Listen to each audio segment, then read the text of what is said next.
Welcome back, everyone, to another episode of Planet Nerdtooine. I am your host, Nerdtooine. I'm so happy for you guys to join us today. We are actually going to be starting our season 2. This is the first episode of the new season. You might notice a little things have changed. We're going to be a little bit more happy, a little bit more outgoing. So if you like great comic book content that is not just the good stuff, and it's actually what we really believe, and are not just trying to get, endorsements, give us a follow. You won't regret it. And with that said, let me bring on my esteemed co-host, Year of the Collector. This is the fuck off episode. If you don't like what we have to say, don't sponsor us. Don't watch us. It's not gonna stop us from doing what we do. Okay. Today we got great news, people. This is officially season 2 of the Planet Nerdtooine podcast. Yes, season 1 has 24 episodes. That's because we're old school here. We're not gonna shortchange you. It's not Disney Plus. We don't do 8 episodes per season. No, we give you what you want, when you want it, how you want it.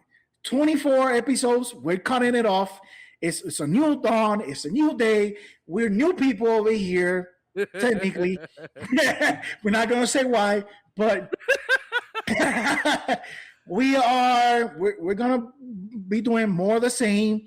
We're gonna have more fun. We're gonna talk more comics. We're gonna have more creators on the podcast, and we're gonna drop more F-bombs because Nerdtooine just approved the 6 F-bomb per episode starting in season 2. So watch out, or Joe Quesada. I'm coming for you. That was on the cuff. Well, I know. Legitimately, I had no idea he was going to do that. And listen, I'm fucking here for it. Okay, how about that? Let's go. But so, man, we had this groove where we were doing it every other week, and then things have happened where we took a little bit of time off, and my whole setup gave out. But I have to admit, I had that mic and rig set up since the pandemic. So that's 6 years that mic listened to me talk endlessly. I'm surprised it didn't unalive itself earlier, to be honest. But we gotta pull one for our old mic. he lasted a long time. He was here, but now upgraded equipment. We're so many interviews, so many different podcasts, things that are lining up between creators we're going to have on the show, books that we are going to review. We have so many great indie creators that are just literally lining up to come to our show because we treat them like they should be treated instead of, some big creators will kind of just put their nose up and kind of look down on people who have smaller publishing houses or self-publishing, if you're nominated for an award and they don't think you should be there. They kind of give you this welcome, yeah. No, we know you said that and we're watching you. You know who you are. You know who you said that to, and we're watching you. You are on thin ice right now, buddy. But speaking of thin ice, I think DC is getting on thin ice with a lot of vendors after this most recent debacle with Absolute Batman number 20. So first of all, people were talking about how the 100 plus exclusives were going to be the big issue, and this is so bad. How could they let this happen? That is nothing compared to what DC did with the cover A's. And it wasn't just Absolute Batman. There were multiple titles affected. It was Absolute Martian Manhunter, the Barbara Gordon book. I think there was one other one that was also affected, if I'm not mistaken. I think it was those 3. Martian Manhunter, Absolute Batman, and Barbara Gordon. Because I picked up Action Comics by Mark Waid and maybe 1 or 2 other DC books, and they were fine. They come just like regular schmegular, books coming every Wednesday. And for those who don't know what we're talking about, Absolute Batman and Absolute Manhunter and the Barbara Gordon book came into shops. In some cases, very heavily damaged. Most cases, all of them had some kind of defect. Yeah. or there was like a I'll actual color I'll, breaking. I'll tell you because I saw them on Wednesday. So the Martian Manhunter book, the cover has like a bone white, like a egg white color in the background, and there was scuff marks next to the staples. And those were very noticeable because it was like shaded in like gray, like dark bluish. And worst case scenarios, right? That's what I saw on the Manhunter books. The Barbara Gordon books had in the very edge of the spine there were some color tears. Sometimes how old books in the spine had like that thin white line because Yep. the bending. Well, they were like a little thicker, maybe like a 1 millimeter thick, just tears, like complete white tears on the spine, and they had some dings and some ticks here and there. The absolute Batman had spine ticks, color breaks, and some either had like spine rolls. So that was like to what I could witness. That's the extent of the damages on those titles. And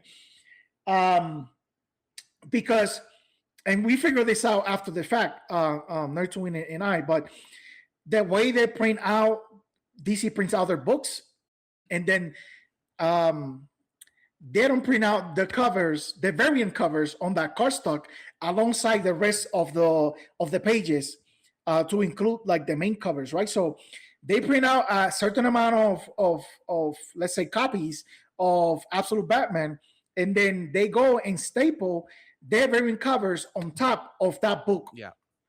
So all of those variants for Absolute Batman, Absolute Martian Manhunter, and the Barbara Gordon series, those books have the damages inside that cardstock cover. So if you open your cardstock, because I have the Javier Rodriguez variant for Absolute Batman, the one with the yellow cover and the Robin on the bike, you flip the cover open and you see the same damage on the main cover, because technically it's on the same print, like everything's coming out at the same time. So that's the extent of the damages as far as I could witness on New Comic Book Day. Now, I did see a lot of them were, like you said, not that bad, but I did see there were a few vendors that had like absolutely can't sell them destroyed copies. Like there was rips in the spines. Like, and that's unexcusable. No way, shape, or form. Doesn't matter. There's no spin you can put on that to make that okay. But then DC, instead of being like, listen, we're gonna eat this, we'll give you a refund for all these damages, they basically said, you know what, sell them for what you can. We're gonna go to a second print and we'll send those to you for free, and then we'll give you a discount on the variants that you bought. How about that? And a lot of people are like, no, that's not good enough. Like, no, like you don't get to send us damaged stuff and then not give us refunds on those damages and be like, well, this is what we're doing, deal with it. And a lot of people are choosing to deal with it by not continuing to carry DC books. Now, comic book shops, they're not going to go that way, of course. Comic book shops are still going to carry the DC because they have to, because that's kind of what is keeping them alive right now. Let's be honest. Yeah, I think comic shops are so like.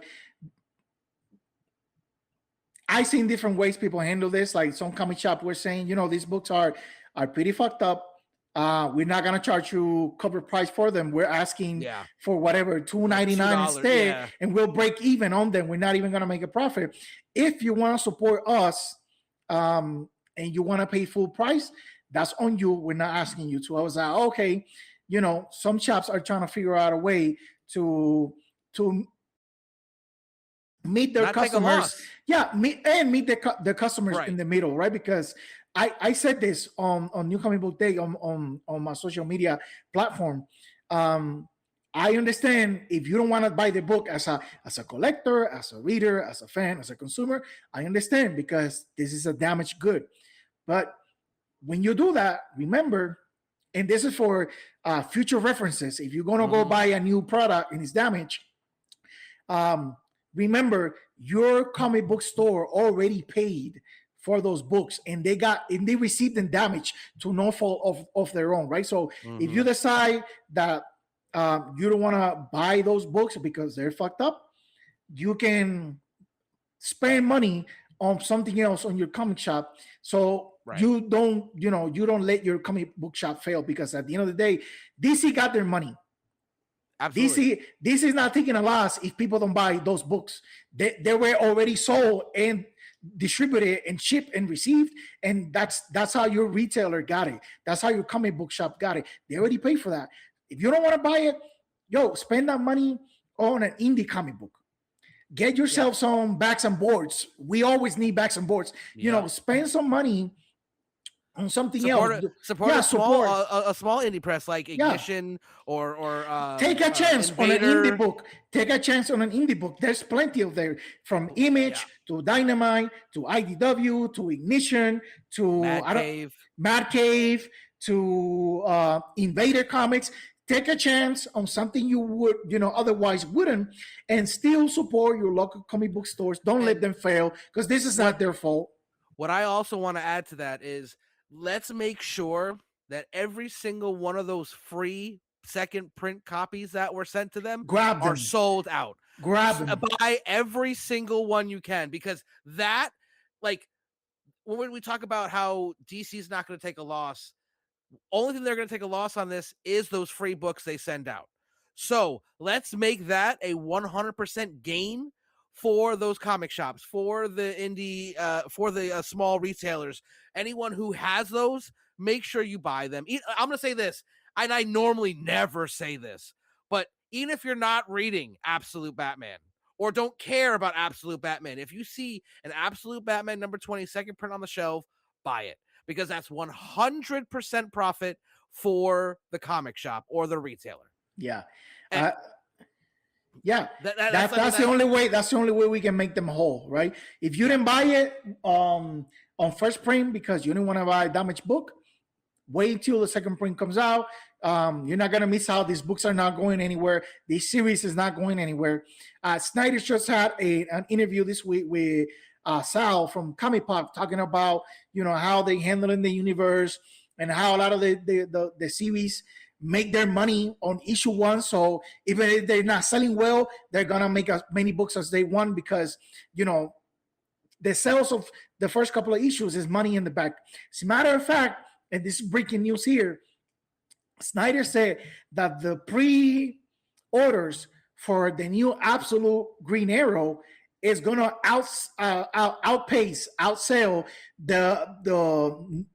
the sales for every other Absolute title.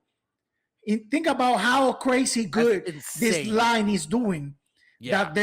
That their seventh title, their sixth title, you got Batman, Superman, Wonder Woman, Martian Manhunter, Flash, Green Lantern. So that's six.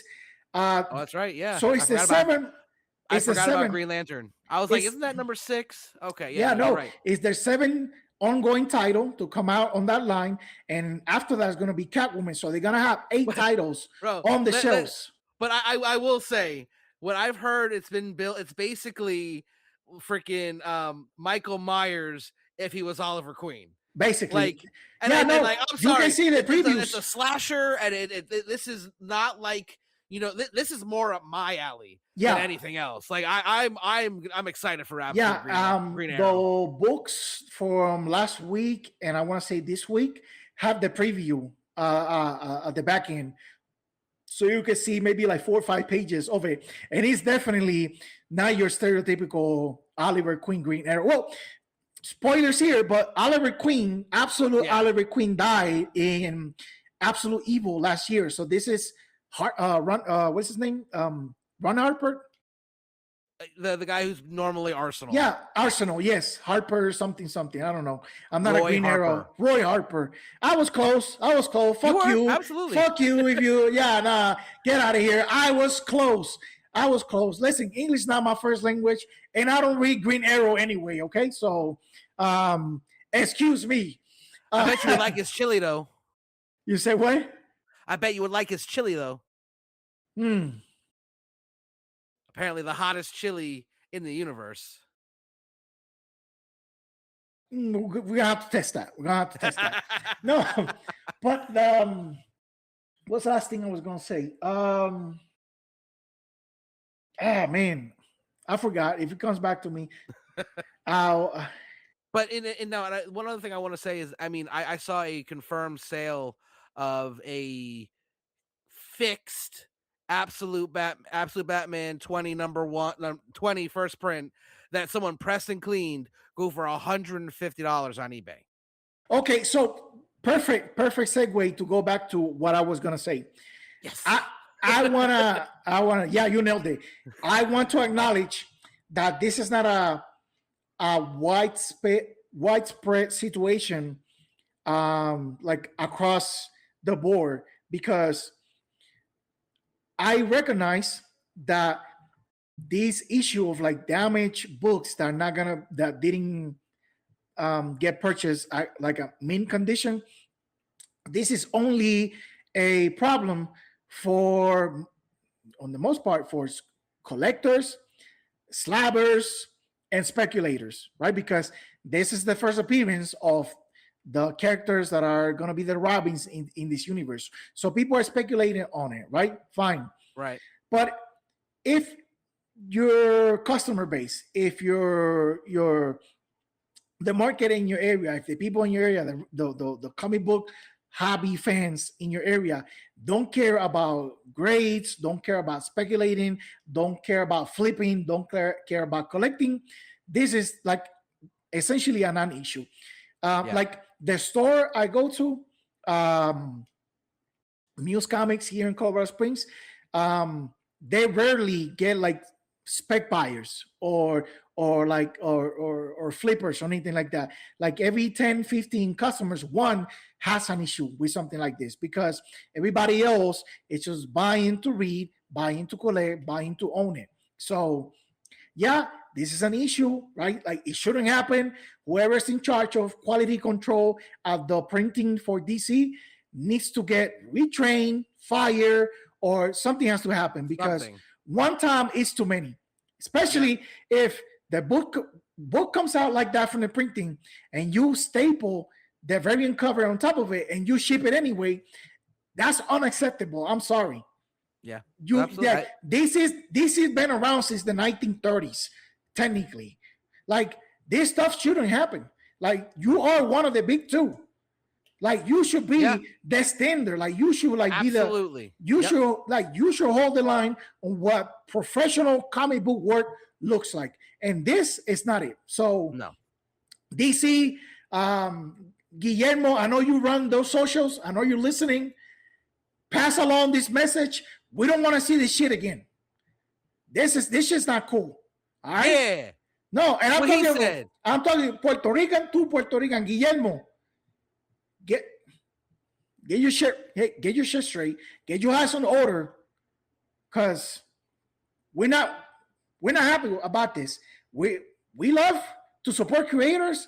We love to support comic book retailers, comic book shops, but DC as a publisher, this should not happen.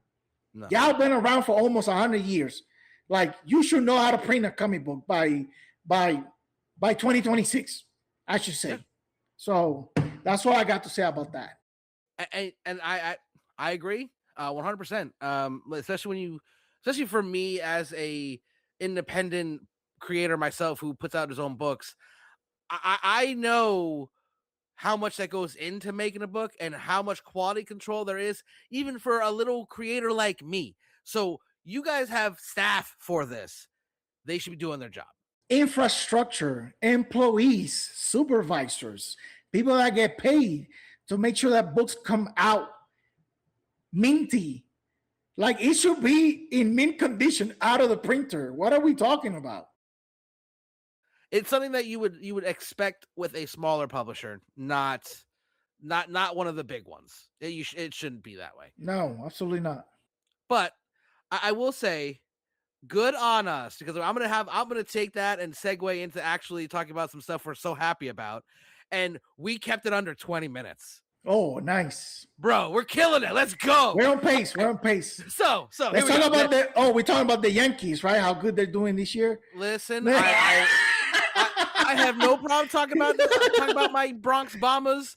Hell, I'll talk about the Knicks sitting here waiting for the 12-day next vacation. opponent. 12-day vacation. Ugh, cheaters! How dare they sweep? No, what we're gonna talk about. We have two books, two continuing miniseries that we're reading from Invader Comics, The Digger and Do Not Disturb. We talk about quality control, talk about amazing product. These guys are killing it, not just with the actual substance of the book, but if you pick up one of the copies off of the shelf, they are pristine. And they are really good quality paper, good quality covers. Top to bottom, just quality. Top quality all around. Fantastic. And I writing, the story. Pencils, coloring, lettering. Like, you know how happy I was to see Do Not Disturb #1 sitting on the shelf of my LCS?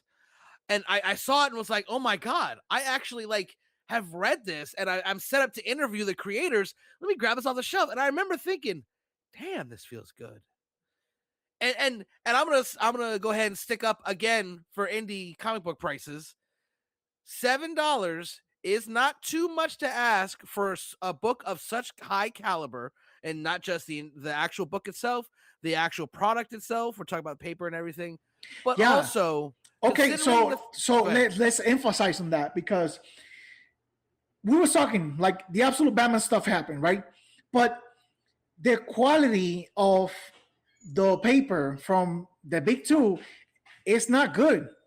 It's just not good. If you hold a comic from DC or Marvel too long in your hand while you're reading it, you're gonna damage the book. Just straight up, just gonna damage it. You're gonna leave a fingerprint on it. You're gonna smear the colors on the back cover or the front cover. Or if you have a white cover, more than likely you're gonna see what the interior cover is. Those white those covers from the Ultimate line, a lot of them come damaged, scuffs, tears. The paper is so thin, it's practically see-through, right? Yep. And then you have this small publisher in Invader Comics doing cardstock covers for their main covers. Yep. They're not charging you $1 extra. They're just charging you what they need to keep themselves and keep the lights on. Let's say, as a indie comic creator myself, I know exactly, at least in the range of how much each one of those costs, like per creation, and they're not out. It's not like they're charging $7 so that they can buy a Bentley or a freaking private plane. It's because their costs are higher than Marvel and DC because, like you said, they don't have the infrastructure. They don't have their CEO. Their CEO is on social media promoting their books himself. Yeah. Like, we're talking about small publisher putting work out on a monthly basis that puts other companies to shame. Yeah. Especially on the quality of the product, like the physical quality of it. It's not even close. No, absolutely. And that's while we're using Invader as an example, because we are reviewing two of their books today, that goes for a lot of the other indie presses too, like Ignition, Mad Cave, a lot of these other ones. Their quality of product is just so good because it has to be. Yeah. Because there's not people that are just buying a Mad Cave or an Invader book just because it's Spider-Man. You know what I mean? It's not like it's a Spider-Man book that look, Daddy, look at Spider-Man. Let's get Spider-Man. They have to be next level just to even exist. Yeah. And that's a shame, but that's the truth of the matter. So that being said, now let's get into these two books. It's The Digger, issue 3, and Do Not Disturb, issue 3. We've had the pleasure of interviewing both the creators for these books. They are amazing people. And I am so, so happy that not only are they getting to do these books, but showing just what they can do. Because neither one of these creative teams are big, massive, well-known creators. It's not like they grabbed James Tynion or Mike Walsh off of one of these big books and just put them on here. No. This is T.S. Luther, Sam Guidlin. Like, these people are so talented, And I personally want to send a shout out and a thank you to Invader as a creator myself for giving them that opportunity, because, and I'm sure it's paying off, because their sales have been doing really good if you listen to what they're all saying. But at the same time, like it's and you got like David Flores and Jared Hunter Rowe that have done a few books here and there and worked mostly on movies, but now are coming out with Do Not Disturb, which is a next level title. And I just can't say enough about how great it is that these books exist, and how great it is that Invader took the chance on them, because that's what they did. They absolutely took a chance on these creative teams, and good on you. That's really all I got. Before we start actually talking about the books themselves, I wanted to say that because it's been, these books are so good and wouldn't exist if it wasn't for a company like Invader saying that's like, because obviously I wasn't in the room, but I'm sure what happened was they gave them the pitch and they were like, damn, that sounds entertaining. Let's do it. Or some variation of that. You know what I mean? And now we're here at issue 3 of both of these great titles, and I don't know, I couldn't be happy. Which I'll leave it up to you, Year. Which one you want to talk about first? Do Not Disturb or The Digger? Let's start with the Digger first. The Digger. Okay. So these books are both fantastic, and if you haven't seen The Digger and the art by Sam Guidlin, you are missing out. When I tell you, and Year's exact words were, he's just flexing on this issue, and he is not wrong. There were at least 4 pages where I stopped and my jaw hit the ground. Like, one of the opening pages is the kid opening in his eyes after having a dream about his father, and when it's literally a page and you can see the eyes opening, and it when I saw that, and I'm like, literally like, holy shit, that's amazing. And not for nothing, but I wanted to do something like that in my issue 3, and now I'm scrapping it because no one's gonna be able to do it as good as this shit right here. Like, fantastic. Like, the art in The Digger has been amazing, but went from good, wow, this is really awesome. Issue 2 was really good with those quick, that fight scene at the end. It was visceral and just very emotional and amazing. And then issue 3, it was almost like issue 1 and 2 was just a warm up, and Sam was like, "Hey, watch this." Yeah, because I would say Sam's art style is very stylized, right? Like anytime he'll put something out, it'll be like super recognizable, right? The way he draws characters and backgrounds and sequences and stuff like that, right? Like he has mastered this scratchy, very like visceral, very energetic, right? Rough, but like super intense style of like visual storytelling, right? It's like rough around the edges. You know how you got those friends that are great people, but they kind of a little rough around the edges. That's what this is kind of like in paper, in a drawing form. Right. So up until this point, he was giving you like great camera angles, right? Like some great force perspective from like the different angles, from above a room, from really down, for like somebody's like foot upwards. Some crazy fight scenes, some very like energetic and beautiful scenery, like really like realized worlds. You can recognize this like world in from page to page, to panel, like it's everything, like it's so what's the word I'm looking for, like there's like uniformity, like there's like a cadence to how this world is being depicted, right? From like the jungle pages to like the ruined areas to the city to the slums, everything, right?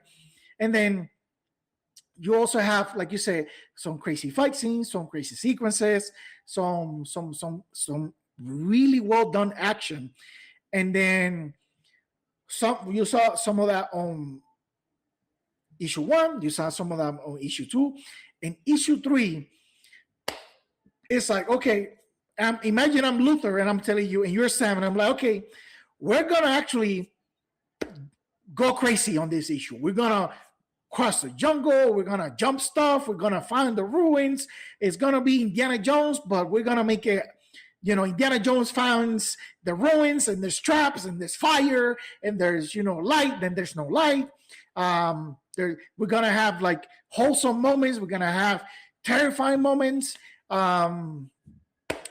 Let's go crazy. And literally, after the kid wakes up from that scene that you talked about, like the eyelids is opening barely, and you can see the digger in the back, in like out of focus somewhat, and then it's upside down. And upside down. Yeah. I thought that was like, why is he? At first in my head, I'm like, is that an error?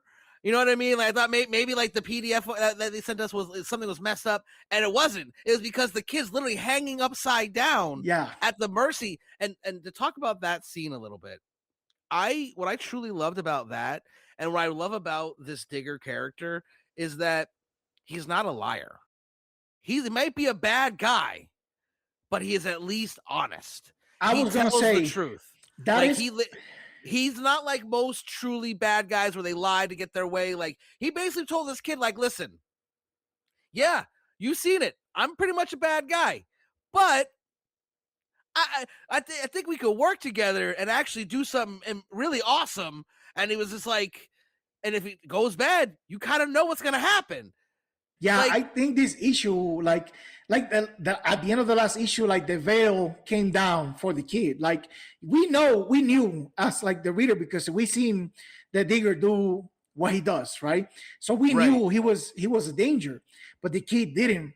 And like that veil, that facade, just completely dissolved at the end of the last issue. And this issue, the kid comes face to face with this crazy, murderous, driven, motivated guy that, hell no, like mince no words. Say, okay, you've seen what I do. I'm really good at what I do. And I'm not, I don't mince words about it. I know what I want. I know my target. And I'm willing to do more than most will do to accomplish my mission, or however he phrased it. The only thing I would say, not that he's a liar. I don't think he's lying, but it went back to like what we talked to when we talked to Luther about like how like this practice of like archaeology is basically going to underdeveloped countries or developing countries, and just stealing their resources, their treasures. I see, and what I like what they did in this issue with that, because he rationalizes it, where he actually says, "I'm not a treasure hunter. I'm sure I'm not a thief. I get paid to find things that are lost and bring them back to where they belong. Where they belong, in like museums, which is not correct. Right? That's fucked up. But again, he doesn't think, to him, he's not lying. Like, all these things should not be buried or hidden in their countries of origin. They should be in museums. They should be looked at and appraised. And the people that find them, if I get paid a lot of money to find them, oh well. And the people that discover them should get the credit and be appraised, like he wasn't on the previous issue. So continue to love Luther's development of like the world, and the politics of the world, and how they shape these characters, specifically the Digger, via this like super subtle lines, and like the behavior and the psychology of like the character of a character like the Digger. Love that. Like this issue, yes, it had like, it was like the action sequences of an Indiana Jones movie. Like picture, lighting up a torch in a cave, and the whole thing lights up, and then there's traps, there's danger, they gotta jump, they gotta run, they don't know what's going on. I don't want to spoil it. There's like a crazy plot twist in this issue, but at the same time, you actually got to see the Digger and the kid have like a more honest relationship now. Kid, this is what I do. I kill people for this, right? I can't get rid of you because I need you to get to where I am. So if you play your cards right and you keep your mouth shut after all said and done, you don't have to suffer the same fate. But for right now, I need you. So what do Yeah. you think? You think we could be like a good team? You think we could, go beyond wherever people have been before and actually, get our hands on this stuff? The kid doesn't really say anything, but I wouldn't say anything either. I would just roll with the punches at that You, point. you, you can tell that this kid, I mean, he knows the kind of danger he's in now. Yeah. He knows he has very limited options. And at least while the digger is being cordial, he kind of goes along with it. And we're gonna talk. We'll have a little spoiler section at the end because there is a few things that I need to talk about. I need to get your opinions on. So we're gonna have to have a little spoiler section. But before we do, I will put up a little spoiler warning so you can leave if you need to. But there's a few little minor things I would like to point out in like the art.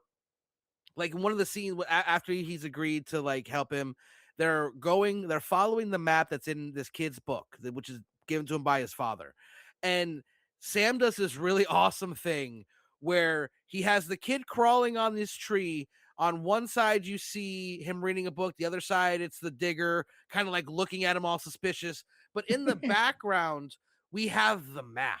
And it kind of shows you like in dots where they are exactly. And I thought that was brilliant.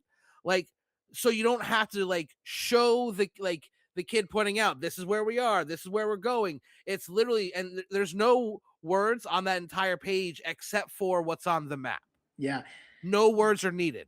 It's perfect. They don't. They did that in the last issue too when they were traveling to that site. You can see it in the background, like they're the little arrows, the little trail on the map on the backgrounds, like you said, they don't have to tell you, we were in this side.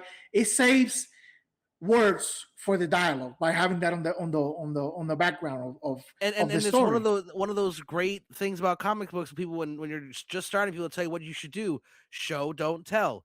And they showed and barely told anything, but you knew exactly what was going on. They're definitely maximizing the medium in that way, right? Because like absolutely some of the magic of comic book storytelling is that like intuitively when you are reading and you are seeing certain things in a comic book, the way they're presented, you intuitively you understand, they're traveling or they're moving, and you don't have to like go back to see, okay, like where on the map are they? So they already showed me that, right? Or it doesn't even have to be a point of contention that you even have to think about it twice because it was presented as they were doing something else. So you you already absorbed that information without even realizing it, right? Like, they're even deeper in this jungle or in these woods or in this trail. Now, are they getting closer?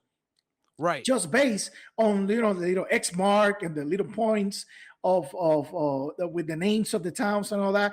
I guarantee you that map is accurate as possible to like real world based on our conversation with Luther, based on all the research that they did. Like a map on whatever 1820 or something. Whenever this is a timepiece. That's what I'm trying to say. Like the towns, the uniforms, the social political climate of the land, both in Veracruz and back where they were taking, like the museum was and all that.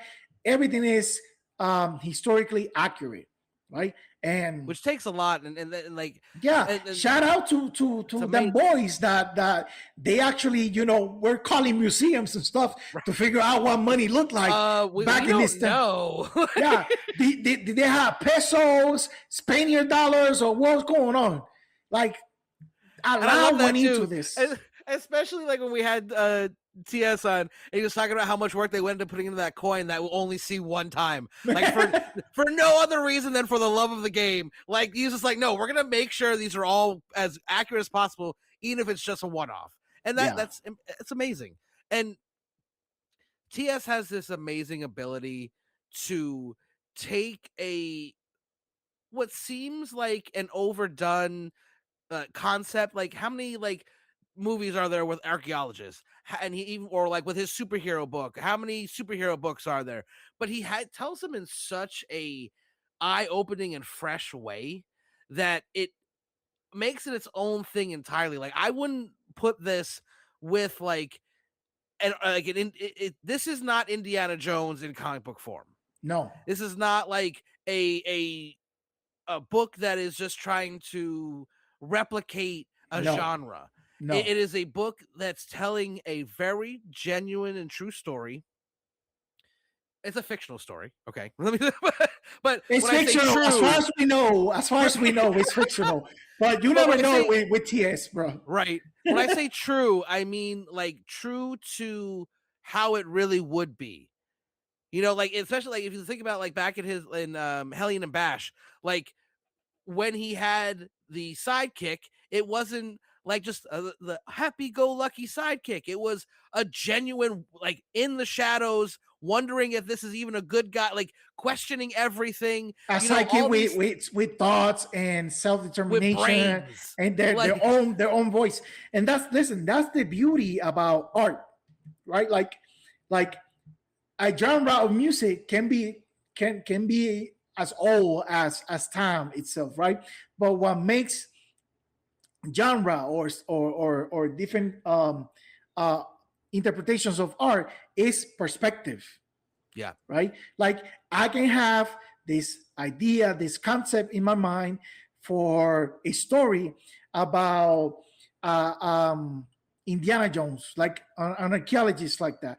But my perspective, my point of view, my take on the story is what matters, right? Because he could easily reading this to be another story of Indiana Jones, but instead he decided that this Indiana Jones story was going to be from the perspective of a local, of the kid, right? Right. And that's what makes art so great. That anytime you think you've seen something or you know something, somebody comes along and gives you a new perspective on that same genre, on that same tale, on that same archetype, on that same trope, and then you're like, oh, I never thought about it that way, or I never even stopped to think about it from that angle, right? So shout out to TS because he's always like breaking the mold and everything he does. Yeah, and you know, especially when it comes to the Digger, like we were saying before, it's not Indiana Jones, but like the concept.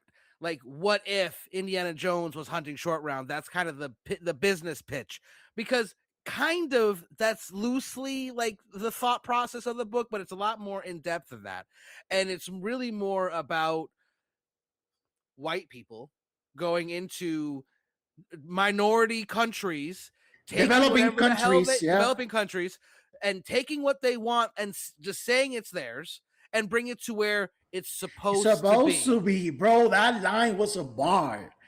That line was a bar. That's why I had to point out earlier. I was like, oh my God. You know, it makes so much sense. And it bothered me because we talked to TS about this like exploration of those ideas, right? And he never even, gave us a hint that it was coming. But, I bet he was like laughing in the back of his mind. When he watches this episode, he's going to be like, I got him. And he deserves that ability, because, and that also kind of shows a little bit how great he is at this, this game, where he gives you enough to like want to read it without giving away the secrets. He could have told us, he could have told us off air. Yeah, he could have told us off air, like, oh, you guys were up to something. As a matter of fact, in the next issue, that's going to be, no, he kept that to himself. And you got to see me for that, TS. You have to see me for that one. But no, and I loved this issue. I think this is my favorite one so far of all of 1, 2, and 3. 1 and 2 were great, but this one is just on another level. I can't pick, bro, because like every time they drop, it was like, oh my God, this is the greatest thing ever. It's and then it's up to the point where it's like they can't outdo themselves. Holy shit, they did. Yep, right. Like, you know what I mean? Like legitimately, like I thought issue 1, wow, it's amazing. Issue 2, damn, this is awesome. And now here we are in issue 3, and I'm just like, fuck. That's gonna make the best clip of all time. But before we get into the little spoiler discussion, I do have something I need to run. I have questions. One thing I really did like in this issue was that this kid has always kind of idolized his father, and the idea of being this treasure hunter and everything, explorer, yeah, and whatever. He gets to live that himself, not only because they go where they're going because of his dad's book, but like, and he even gets tested, like where it's like, this is where we're supposed to be. What's going on? And then that's when I think it's Mr. Smith goes, "Oh, I know this one," and grabs two shovels, and they start digging because he's the digger, right? You know, and then it's revealed, oh my God, my dad wasn't crazy. This is the greatest thing ever, and it's gut punch. The one, but that's the spoiler stuff. We'll say in a second. But I was gonna say, he was able to capture the scared child at the beginning, the reluctant child in the middle, and then the joyous child at all throughout this book. Like, he had a character arc in this book alone. Yeah, you know what I mean. He's had a character arc across all 3 issues, but issue 3, he had a whole intense arc all to himself, and that takes a lot of skill, like in storytelling. That's absolutely fucking impressive. And the kid also finds vindication because his father hold on. We're about to enter spoiler territory. I'm gonna spoiler alert. Spoiler alert. All right, go ahead. Okay. I was gonna ease, but we might as well get there. Rip that Band-Aid the fuck off. Let's go. So he finds vindication because from the beginning, we heard that his father, lost his life or have been lost himself into finding this artifacts, like doing this is treasure hunt, and he goes against the wishes of his grandma and maybe whatever doubts or fears that he might have from losing his father to this thing. And then he vindicates himself by proving that he was capable of following his father's footsteps, right? And then unfortunately, they get in the cave thanks to, the help of the digger, because experience kicks in, right? Like the digger could not read the little scribbles and the language or when they got to that or spot, whatever symbols. Exactly. Yeah, that's the reason the kid was still alive, right? Because he could not read the kid's father's notes on that map to get to the location. But once they get to the location, the kid, who's never done this before, is completely lost, doesn't know what to do. And the digger is like, oh, I know what to do. Like, I recognize the markings on the map. I recognize my surroundings. We got to go down. And so their, information with their experience finally cross in that point right there. So they go in the cave and and they did some of the best DeLuca effects when they're going, like when they get in. And I'm gonna keep, it's crazy because I've read a lot of comics around my day, but I never knew the terminology for a lot of these things, like onomatopoeia, DeLuca effect. And now hanging out with you as much as I do, I now have that knowledge. So I'm gonna point it out every time I see it. But like when they go into the cave, there's this one page with the spider's web, and it show, you got the kid first, he's walking across this like very Indiana Jones rickety bridge, and then you see them looking at a different part of the wall, then you see the markings and you see all this, and it's cinematography of that scene when they're going through the cave, and they lit up the torches, or they're going down the little tight narrow places, and then you have like the forced perspective with the scene being drawn from high above, where you see like the big spider and the spider web really big, right, close to the camera, and then them in the background, right? Like, spoiler alert, that's not a giant spider, that's just a regular size spider, but because of where the POV is, that's why it looks so big. And that's That's that. Yeah, they call Brilliant. that's called forced perspective. And the only reason I know that is because Jack Kirby was kind of like the father of doing that, where he would draw like big stuff in the forefront and everything based off of that in proportion, right? Like it's hard to do because like to draw stuff in a certain angle where the closest thing to the camera is big and the further stuff it's smaller. It takes skill, right? And Sam nailed that. You have like all their like panel work, panel structures, page structures of like the characters breaking the pages in different pieces to tell the story as the big silhouette is also telling the story like magnifique. Okay. No, and what I love about the color choice that I mean, we commented it on the first couple issues, and it was really good then, but it really stands out now because most of the because colors of the heavy are like blacks, blue and black and gray, and then when you see, because like in this issue, there's a lot of fire. Yes. And the fire is not only bright oranges and bright reds, but like around it is now white, showing light. And like when you're looking at it now, and it's just so there's only like a handful what it used to have. And it's only like a handful of colors used in this issue. You have a lot of black, especially because they're in this dark cave. You have a lot of blues. You have like a lot of like this off-white kind of grayish color to signify light inside the cave.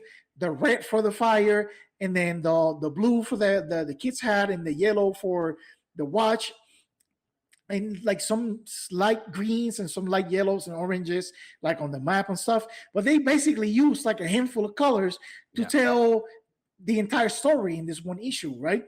So it's a very minimalistic way, right, to like do that, use color theory to like bounce off stuff of each other, but it's so well done. Well, because you know what it is, while it's on its face simple, it's done to such an expert level that it gives so much depth to these pages, and it makes them almost come alive more than when you have all these different colors that show more realistically like human skin and stuff like that. But for whatever reason, his limited color palette is works more for this story. It works for the story so well. Absolutely. Yeah, because the pencils are so visceral that you don't really need a lot of colors to, I guess, to paint the like the vibe or the feel of the story, because of the pencils are like conveying that emotion, that message so hard that with less color is best, right? Like, and we're not saying that a lot of colors is a bad thing. It's just like it's the style of this art, right? Because like in contrast, and the story too. You know what I mean? In contrast, when we get to Do Not Disturb, like the palette of colors is very broad. There's a lot of color, a lot of different color palettes in different scenes that don't match, don't necessarily match or go with each other. But that's because like it's designed that way, right? So in the Digger, the minimal use of color is intentional.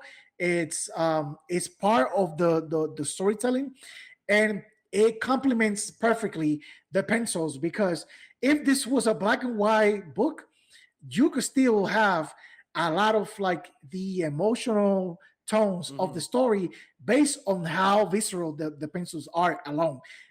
The colors add warmth or cold or life and death, or exactly. So shout out to these guys. I'm telling you, you gotta read the Digger. It's so good.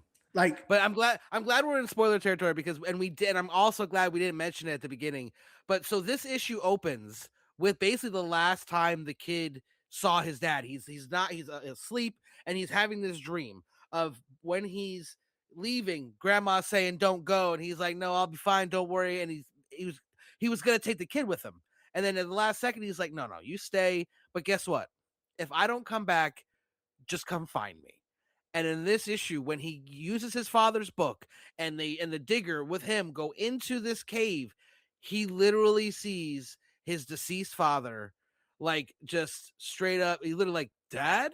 And it was a really interesting moment there with the Digger, because he did show a little bit of emotion, but almost just enough to keep the kid together. Because he literally goes, he walks up and goes, "Dad, I found you," and you hear him in the background, "Tough break, kid." And then you see that he's dead, and we have another little Indiana Jones reference, because he's there's multiple options on how to get to the next place, and he looks, he goes, "Guess your old man chose wisely, chose poorly," Poorly. which is a shout out to the last Indiana Jones, the Last Crusade, when they're picking the Holy Grails. Yeah. The Yeah. TS, we bad caught guy this one. choose wrong. We caught this one, TS. Yeah. Yeah. We're watching you now. We're on to We're you. gonna fucking ball you, some bitch. We're on to you. You caught off guard with the last one. He reviewed like a reference to us in the last interview. I But didn't catch. yeah, I'm mad at myself. So much. But we're on to you now, TS. And let's talk about the lettering, and especially towards the end of the issue, when after they find the dad, he goes, basically he chose wrong, and so it's the scene where bad stuff's about to happen. Like in when you're in the as like Rhodey said in Infinity War, he's like, "This is the temple of the Power Stone. You're gonna walk through. There's gonna be spikes coming out or something." We got that moment here, and I really love the lettering, because you don't really know what's going on. You see the lettering woven through the screen, and then they look down this corridor, and you can see it's originating from down it's far away, and the different letters are coming through, and it's just like, so it shows you it's part of the scenery coming from. Yeah, good. They made it part of the scenery of like the cave, of the all the dangers coming from there. You can read it, you can hear it, and you can point to it, right? That was pretty genius. The other thing I like about that scene is like the kid, I thought he became like paralyzed by the discovery of his father, and that he was gonna have to be saved by the Digger at that point, because like anybody could take pause and break down, or have like an emotional breakdown from finding your dead father after you haven't seen him in years.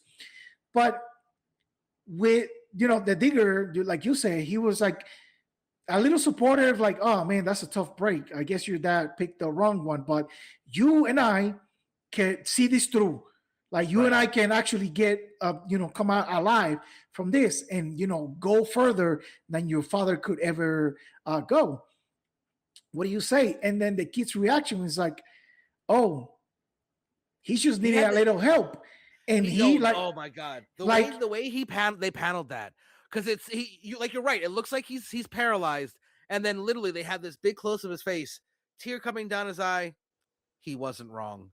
And he like literally goes, "Grab this, do this," and they put the fire where his dad put the fire, and then you see that it was multiple people who needed to be there to do this, and then he literally, as it stops and doesn't kill them, he just needed some help. While anybody else would have like be lost in the moment for everything that was happening, the kid figure out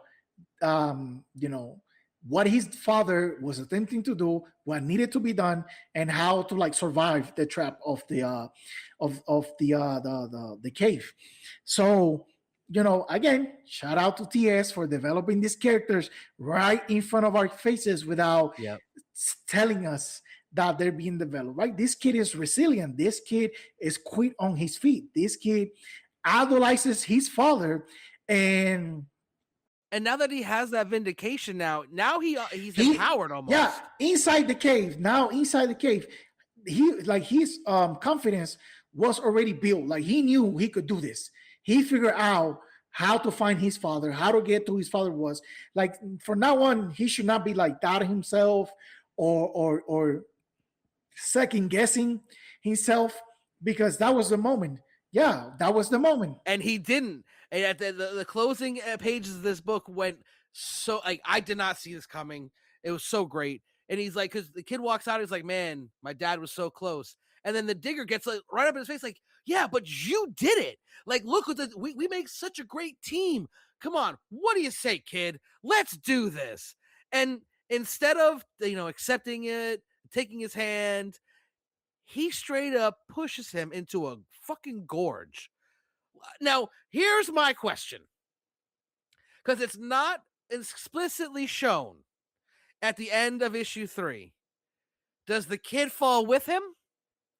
Or was he lucky enough to push him off the ledge and land on the edge?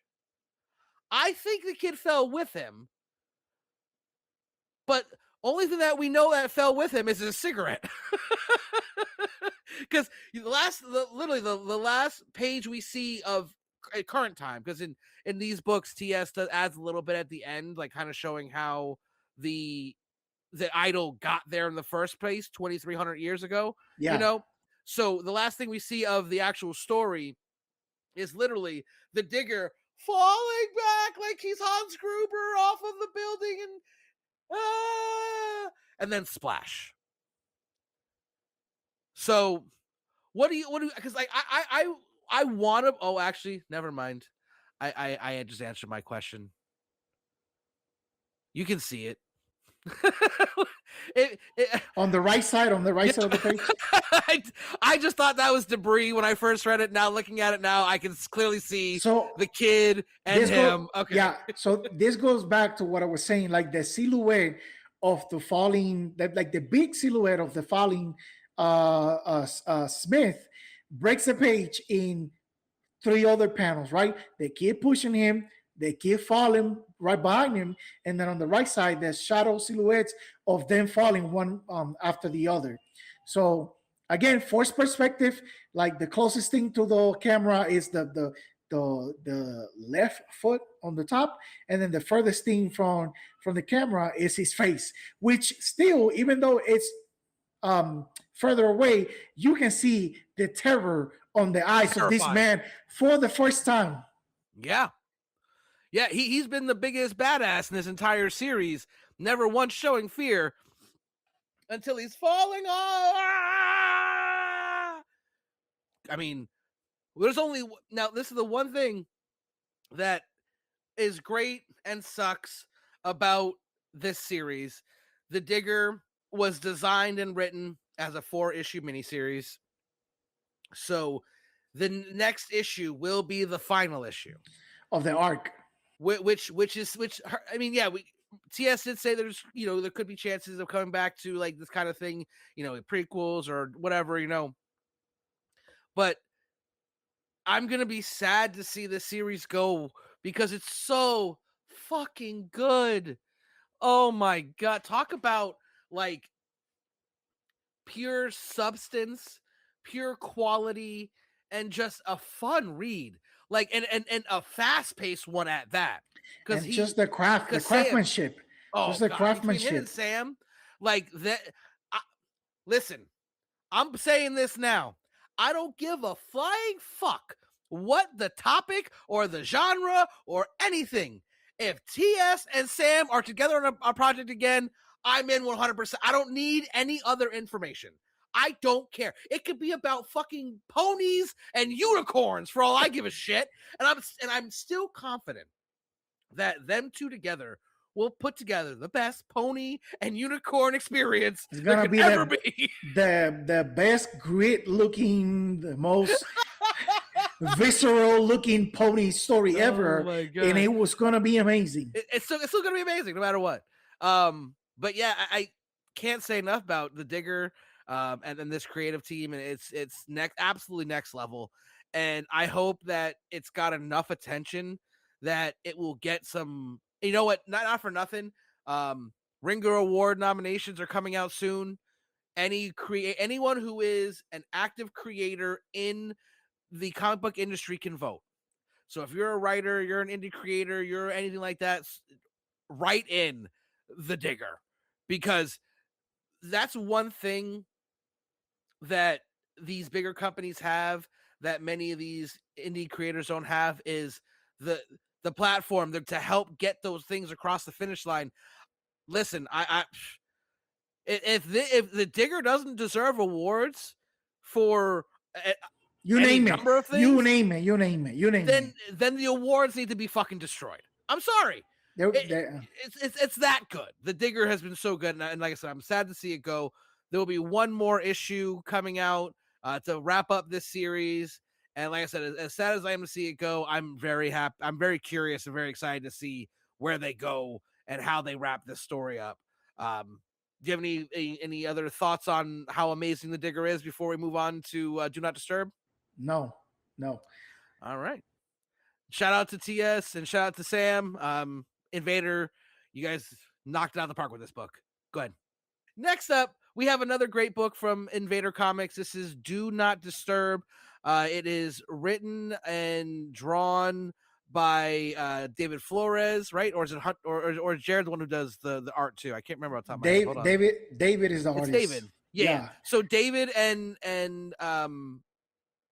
Jared, they're a creative team.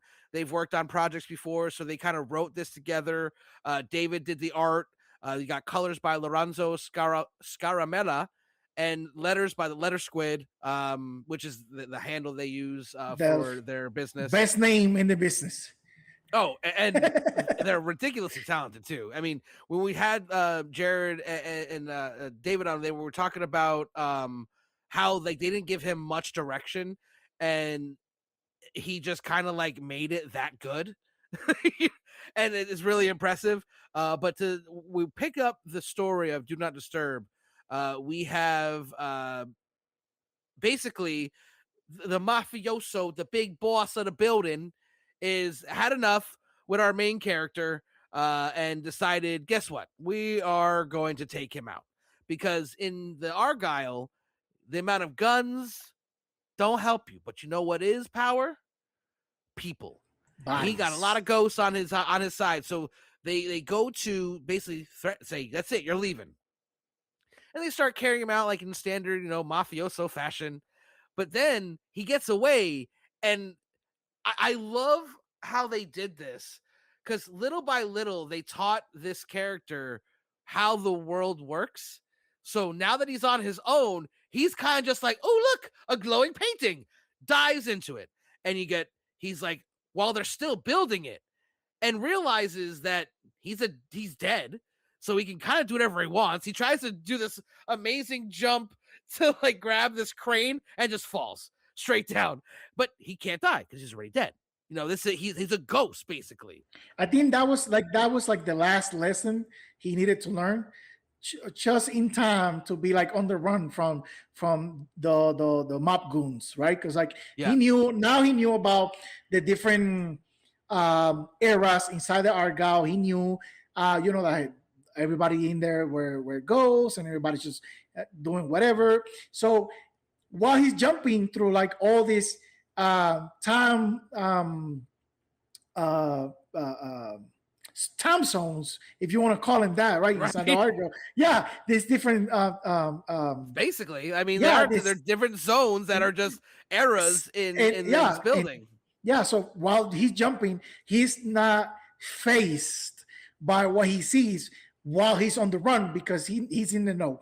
The last lesson he needed to learn was that, hey, if I take this jump, I'm not gonna die, so I might as well do it while I'm running from this guy, so they won't catch me. So the last little bit of knowledge that he needed, just in time to be able to run away from these guys, he learned right there before he stepped off. So I thought that was beautiful. Like everything had been leading, everything that had been leading to this moment, prepare him, like you said, to navigate the incredibly mysterious world of the Argyle. And it was beautiful, like from one decade to the other, to the people. And he really needed that, because then like literally once he fell and gets up, he then the next jump is into like a thing of quicksand, cement. Like if he didn't have that aha moment, there's no way he's diving into quicksand. I mean, into the cement mixer, yeah. And then he falls through. He's there into the 60s, and then he goes to another door. He's in the 40s, and then he goes to another door, and he's on the roof, which is pretty much current time, right? When he gets to the roof. And what I started to kind of notice is a lot of the different places are potential places that someone died. So like when he jumped into where they were building, the guy falls right before that. And then it's a the cement mixer. Somebody probably fell into that. And then you got the roof. Someone probably jumped off the That roof. makes, you know what? That makes sense. The pool. Someone died in the pool. Somebody died in the pool. When the first time he saw somebody go through the window, when he just died, but he didn't know somebody jumped through a window probably, and that's how they die, right? So that's all. Actually, I know who that is now. Oh, we'll get to that. We'll get to that. Yeah. So actually, you know what? Let's just talk about the quality real quick, because in order to really talk about this, it's all a spoiler. It really is. You know what I mean? Like, because this whole issue is kind of, it tells the whole story. You know what I mean? I mean, the point of the issue is to get to the reveal. I agree with you. Right. But we can talk about certain things before we get to spoilers. Like we were saying, you know, to contrast the Digger, the use of like minimalistic use of colors versus here is an explosion every time he jumps from like one era to the other, because like, and the colors match the era too. Yeah, so like when they're in the building before it's built, it's all dark and monotone colors, and he jumps into the 60s. Yeah, like the outside of the building it's dark, it's gray, it's boring, because it's like the Argyle in the modern time, it's abandoned and it's worn down. It's become like a crime infested hotel. So yes, in the outside it's gonna look like super like abandoned, basically. Right. No upkeep, no life to the hotel, because you know it's seen better days. But in the inside, when he's jumping from one era to the other, you go not just from like the decorations and the way things were like set up in the color palette, but the color palette is very attuned to the setting.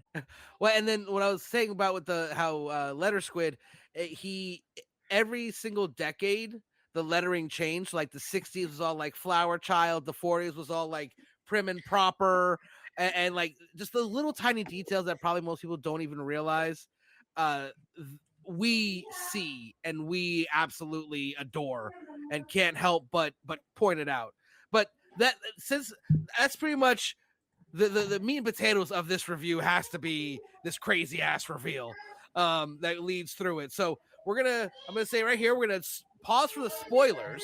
If you don't want to know what's going on with this book, besides how awesome it is and getting our just general seal of approval, you might want to get out of here. Spoiler alert! Spoiler alert! So far, there's been 2 mysteries surrounding this story, right? Like the mystery of who attacked what was her name? Valeria, the girl that Valerie. The reason why we came to the Argyle hotel was because Valerie's parents reported her missing, and they wanted to do like a welfare check on her. And then when our main character finds her, she's been attacked, and she's like hanging on to life by a thread. And then the other mystery is who killed him, who killed our private investigator that was here trying to find this girl that wound up half dead when he found her. So those are the 2 ongoing mysteries. We knew there was a mysterious character that ran away from the crime scene, and that's been basically put on the back burner because immediately after the murders happened, or the attack and the murder happened, we've been kind of like learning the ropes and like learning the surroundings and what is the Argyle, how it works, how to get to different places. We just learned who is in charge and how people disappear, right? Because of the muscle, the manpower. And finally, we loop back to the mystery. Our private investigator, in the run from the goons that are trying to like toss him out of the Argyle forever, he runs into like a living person in the hotel, which is the custodian or the maintenance worker that he spot when he first came in. And the mains worker has a one-on-one, super secret, super private meeting with one of the police officers, that Edwin. Edwin, that was on the case when they got called to, like, find um, uh, the girl that was attacked, Valerie, and find our. Sorry. Her name is Veronica, not Valerie. Okay, we fucked that up, but we got it right now. It was something I know. I knew it was something with a V. Fuck it was off. V. That's what we're just gonna call her V from now. V from Vendetta. Remember. No, so one of the police officers that was actually talking about our private investigator after they found him dead, like, saying One all of the guys those, that was talking shit. yeah, talking shit about him, like, he was lazy, or he gave up or whatever. So we find out that he was the one who, at the very minimum, he was the one who attacked Veronica. Oh no, he did both. It's explicitly said, because he was in the wrong place at the wrong time. Oh, yes, yeah, because he's when he's talking to the janitor, because the reason why he's talking to the janitor is because he dropped his billy club, his blackjack that he used to do this. So he was an accomplice. He was getting that from the janitor. He was recovering the motor weapon from the janitor because, the guy was basically like, I didn't know cops use these. He's like, it's good for shutting up call girls who knew a little too much. And as it turns out, a nosy PI who had really bad timing. Right. So now our main characters look at him going, "You motherfucker!" Yeah. Like, you're the one who did it. And what was really was so insane here was, I was so sure that he was gonna throw the janitor off of the top of the building. Right. But at the no loose ends, no witnesses, right? Perfect crime. But then all of a sudden, a boy is like pissed. You're a criminal hiding behind a badge, you bastard.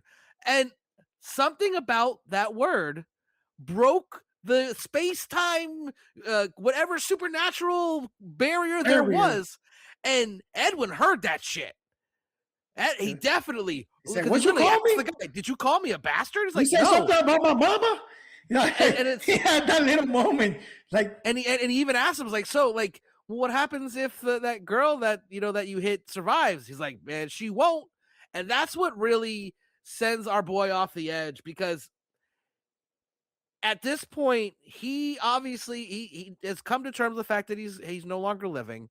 He's basically like, if this is how this place works, I don't fucking belong here, And then he has this little heart-to-heart with oh man, what's his name? PI Magnum. But we can't call him that because he literally died watching the real person. On October 2nd, 1973, homeboy got so damn drunk, he's watching Burt Reynolds. Oh, wait, no, that wasn't Magnum PI. Burt Reynolds didn't play Magnum PI. Okay, never mind. We can still. But he's literally watching Burt Reynolds on TV, and so drunk he falls face first in the TV and dies instantly. Like, that's how he dies. And it's believable because this is a TV from the 1970s. It's not a flat screen. Like, those were deadly. Well, especially with all the electrical stuff they had in there, and like the glass, and he's drunk. Yeah, he probably was wet too. You know what I mean? Like, he wasn't just a dry old dude. If he didn't die from like the blunt force trauma or the glass, he definitely died from electrocuted. Because like those TVs had like they had like all sorts of wires and boards inside them. Right. Yeah. Trust me, I know. I got electrocuted one time. I used to. You remember how the old video game consoles, you have to like screw in the cable for the visuals? Oh yeah, yeah. So it was on channel 3, and you have to put it on channel 3 or channel 4. Yeah, whichever one of those. My grandma had one of those like big wooden box TVs. Right. You remember those? Yep. Oh, of course. And the female screwing piece that stuck out from on the back of the TV was loose. So whenever I try to like plug in the cable, it would just push it in. So I just took the back panel of it and reached in to try to hold it from the inside, and I touched the wrong thing and I got electrocuted. And that copper wire. Yeah. Somebody had to pull me off from the TV. So yeah, I totally believe this guy died from falling into the TV, especially while being drunk.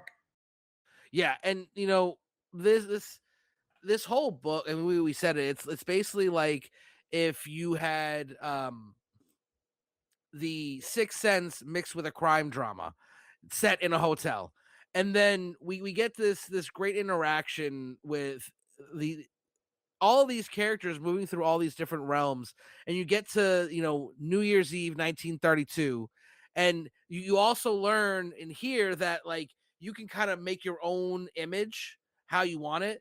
Like Magnum changes completely into like this fancy dancy suit, starts dancing around with people, and this is where he tried to get Veronica's last chance to get Veronica like, listen, if you don't like come with me, you're dead. And she basically tells him, I'm not her anymore. I'm dead. It's fine. This is what's gonna be. And the goons find him, and they basically tell everyone to go fuck themselves. We're throwing this guy out.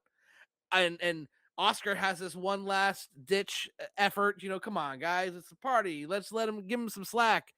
And as the times keep counting down, 10, 9, 8, they throw him through what looks like, I mean, it's supposed to be the side, the front door, but almost looks like the side door, honestly. But that's neither here nor there. But what happens is when they throw him out, no one knows what happens when you get thrown out. People just assume that you just go away. Yeah, you go into or whatever. Whatever is after death, outside of the Argyle, like, because nobody has ever come back. That's the thing. But that is not the case. And this might be the fatal error for a ghost. I don't know if you can have a fatal error if you're already dead, but when they throw him out, he wakes back up in his body. I think that's issue 4. I think when they throw him out, like I think that page is supposed to be like a cliffhanger, and then the next page is the next issue. All right, so we're gonna cut that then. No, because I was looking at it, I was like, hold on, this, because they've been doing cliffhangers at the end of every issue, so that would have been the perfect cliffhanger. They throw him out of the Argyle, and the sumbitch wakes up in his fucking body, like literally back alive again, and he's basically says, now it's time to start living, and the first thing he's gonna do is stop fucking Edwin from taking out the witness, because now he's gonna make sure that guy goes down for not only what should have been his murder, which will now be attempted murder, and the other attempted murder of Veronica. And we kind of, when we were initially did our first reviews, we even thought, like, I'm pretty sure we were thinking, like, are we sure that they go on to like nothingness? Like, no one knows, so like, how do we know what's gonna happen? And it's a little, so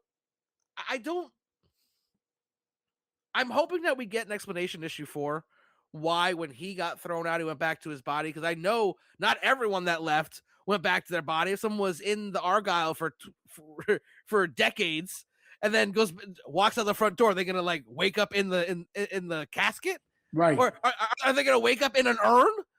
You know what I mean? Like, there has to be some kind of line where you can still go back to your body. Or maybe most of the people in there just never leave. Maybe he's not dead. Oh, he had a toe tag. He was in the morgue. I don't know. We gotta read. We gotta keep reading. He had the thing over his face. He like this. Then sat up. Straight up came back to life after already being pronounced dead. But and that's the thing.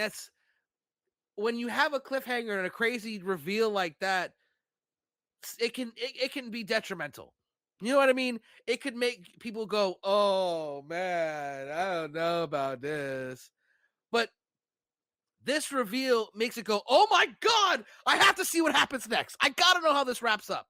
Because this is an ingenious story that they've told, and they've had so much character development for all of these different characters, and the Argyle itself was its own independent character with its own character growth. I mean, there's it shows, and in this issue also we got to see like this homeless guy that died in the lobby. He is now like all like fresh and proper and all looking nice and basically saying like, I was a horrible person, but at least now here I can live and have a good time. And I would never have talked to you before, and goes and talks to her. And it shows, and when he's running through the different eras, that some of the ghosts stay in their moments of death. Like they don't move on. Bro, and, like, party. it says it right there in the page. I'm not dead. It's time to start living like it. So he's not dead. Like, what is going on? Bro, he definitely was dead. Like I said, you saw he's in the morgue. He's in the morgue. Yeah.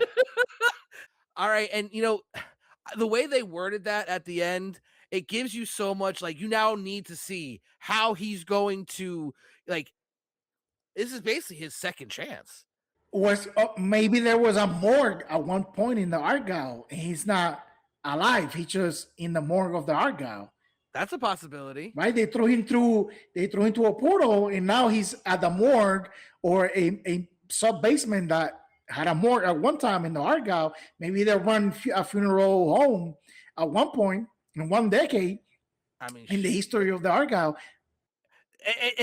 And that's one thing when we were talking to the creators about it, how like, even if this story is a contained miniseries, so only 4 issues, they can always come back and tell more stories in the Argyle, because the Argyle itself has so much history. It's been around for, what was it, 70 years? 70 years, man. And we've jumped we didn't jump through every single era. You know what I mean? There's a lot more they can explore. And I personally, I have been impressed with this series because they're admitted that they were really screenwriters who are now getting into comics. So they didn't write this with the intention of it getting optioned.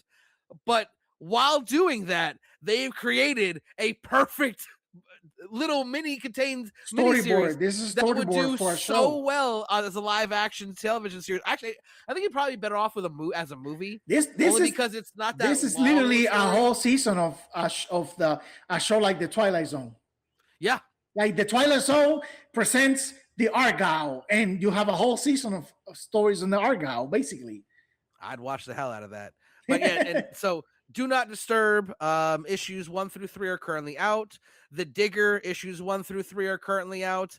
I don't have the I don't have the FOCs pulled up. Do Not Disturb FOC for issue 4 was April 27th, so that's already passed. But FOC for the Digger number 4 is June 1st. So you have time to go to your local shop or your online retailer or whoever and pre-order the Digger number 4. Or you can order it straight from Invader. They have, and not for nothing, but they're selling out. These issues are selling out. Something that the creators told us was that the pre-orders for issue 3s and issue 4s were higher than the pre-orders for issue 1. I guess war is getting around. People have picked up the books and then they add it to their subscriptions, and that's why those numbers are going up. I don't know. I would like for us to take credit for that, for championing these books, but at the end of the day, it's the work, it's the quality of it that is bringing people back. 100%. Right? Because like we can bring you to the table with the commentary, with the promotion, with the interviews, but the quality of it is what brings you back, because like you take awards for it when you like come to it the first time, but after that it's on you if you want to continue supporting those books. So if you have issues with your LCS ordering these books for whatever reason may be, you can contact Invader Comics through any platform. The links are in the bio, so you can get a hold of copies of these books. The variants are awesome as well. Or the creators themselves, they have copies. If Invader is sold out, because they've been sold out of some of these books, you can get copies from the creators themselves. Like TS be shooting footage of himself packaging orders to send out to his fans, to people that buy them directly from him. So if again you have issues finding this at your local comic book store, or they don't want to order of the, or if you miss the final order cutoff, reach out. Invader Comics on all platforms. I'm telling you, the CEO is out here in the streets promoting these books himself. Okay, so the books are priced what they are because they're not trying to compete against the juggernauts of the industry. They're trying to pave the way for their publisher to find an audience, find their customers, find their base, and sell to the people that like good quality projects in the medium of comic books. That's what it is. If you don't want to support indie books, you have to remember that most of your favorite writers started in independent publishers. Not everybody starts in DC. Not everybody starts in Marvel. I would argue probably technically all of them. I would say most. There's some besides outliers. Like the ones who like the earlier ones, like the like in the Stan Lee era, when they did just kind of like, I'm not saying Stan Lee, but like those type maybe, but from moving forward, almost every single one of, and I guess it's not every, but almost every single one of your favorite creators was an indie creator at one point. Yeah, you name it. Whoever it is that you like today, your Scott Snyders, your James Tynions, your Tom Kings, your Stephanie Phillips, your Stephanie Williams, your David F. Walkers, your Sanford Greens, your Javier Rodriguez, your Daniel Samperes, all of them started in some small publisher doing a backup story or the first published work or reading writer credits, art credits, inker. Dan Panosian used to ink pencils in the 90s, and now he's like a renowned comic book hottest artist of all time. That's crazy. Yeah. He wasn't even doing pencils or covers. He was doing inks for other people, and like titles in the X-Men that you wouldn't even know about. So yeah, everybody starts somewhere, and when in the comic book industry, it's probably on the indie scene. So when TS blows up and he's writing for maybe Image or Dark Horse or Marvel, maybe DC, and one of them, maybe a line of books or a main title, because he will get there. I promise you. You will remember this time where he was putting books for $7 at a small time publisher that was trying to get their foot in the door in the industry, and you let that moment pass by because you was being too cheap, or you was being too critical of the wrong things. And let's be real. You're paying $5 for Marvel and DC books. You really gonna say that $2 extra is too much? Come on. My copy of my absolute Batman number 20 variant by Javier Rodriguez costed $6, and it came in damage. You know what's not coming in damaged? You want to know? Every single book from Invader Comics. And Ignition. And Mad Cave. Dark Horse and Mad Cave, because they have to be. They're held to a higher standard that the big two should be held to. Yeah. But I think that's enough ranting. We covered everything. Go pick up Do Not Disturb. Go pick up The Digger. Don't wait for the trades, which I'm sure will come because these books have been selling very well. Last thing I want to say is, hey, all you people that were hating on the new Daredevil run, can you explain to me why issue 2 also sold so well? No blind bags. All you people hating blind bags because of the writer. oh, she can't write Daredevil. It's not gonna last. Apparently, issue 2 sold just as fucking well. Going because to a it's second so print. good. Going to a second print. She's talented. Cut your shit. That's the last thing I gotta say. Stephanie Phillips, you rock. I'm happy that these idiots weren't able to derail your Daredevil runs. But you know, what do we know? We're just a comic book creator and a comic book journalist, and have been reading comics for 30 plus years, and have seen the industry go up and down, and watched the crash of the 90s, and have been warning everyone about all the BS that's happening and continues to happen. But what the fuck do we know?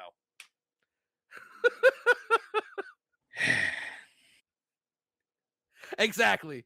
So, I think what a great way to end episode 1 of season 2 of Planet Nerdtooine. Yeah, before we get out of here, you have any thoughts or anything you want to plug before we hop out of here? Yeah, I want to plug my good friends from the Psion comic book. This background right here, this is a panel from Psion #1. This character right here is Dr. Alvaro. Their Kickstarter for the campaign for issue #2 went live today.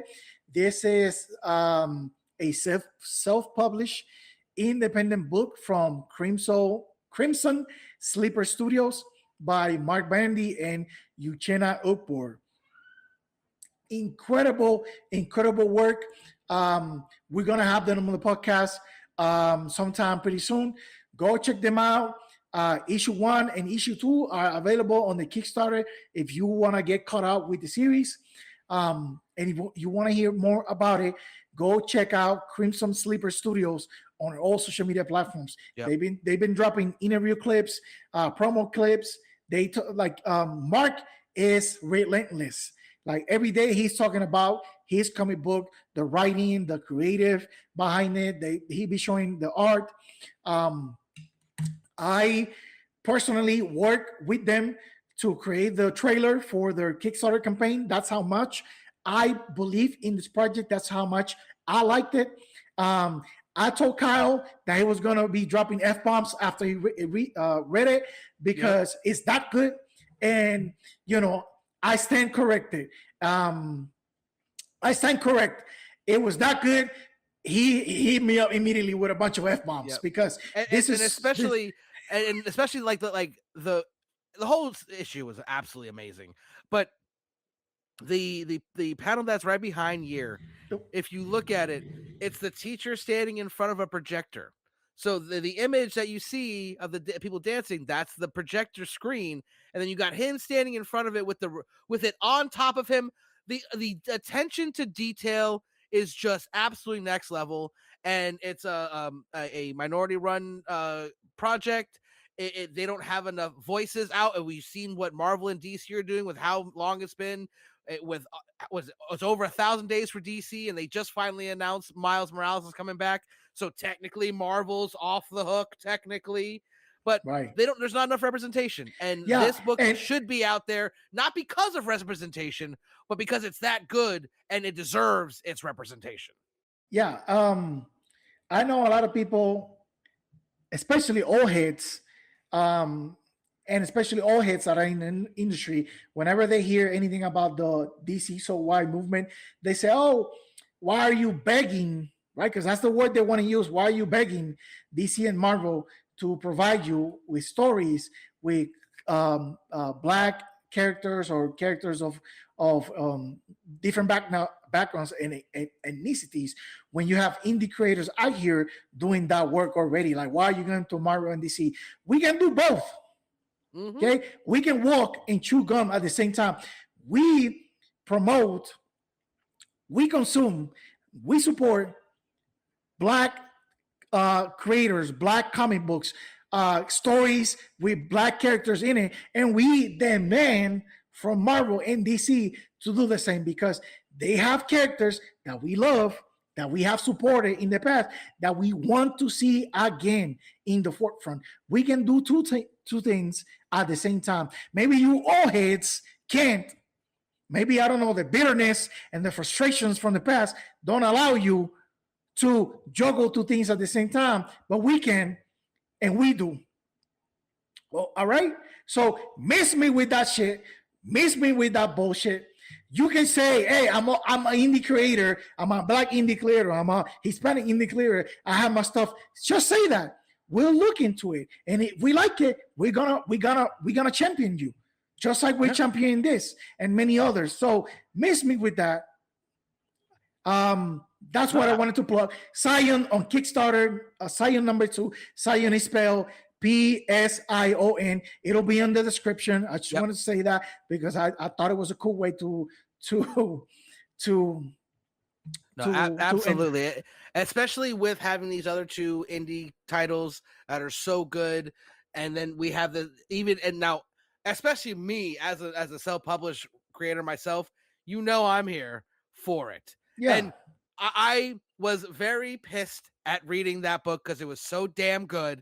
And I there was especially some of the things, especially with the panel that Year has on his background, it was just something I would never have been able to do myself as a creator.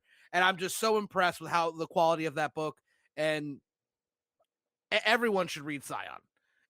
I mean, and if you don't want to for reasons X, Y, and Z, that's your prerogative. Doesn't mean that we don't want you to still. Step outside your comfort zone a little bit. You might enjoy yourself. Instead of reading the same white guy that's been around since 1938. I said 40, you said 38. We're right there. Yeah, no, but that's Batman and Superman, back to back. So, yeah. Listen, you can read those too. You don't. And that's another thing. Real quick, I swear this is the last thing. This tribalism where I only read Marvel, I only read DC. Get off your fucking high horse, okay? Because if you want to just say I read only superhero comics, fair enough. There aren't that many on the indies. While they do have them, that is more almost monopolized by Marvel and DC. That's a fair thing to say. But if you're a tribalist, it's like the WWE, AEW shit. It's the same thing. It's wrestling. It's comics. Why are you limiting yourselves? Enjoy all the content you can. You're not going to be on this planet forever. Enjoy what you fucking got. Damn.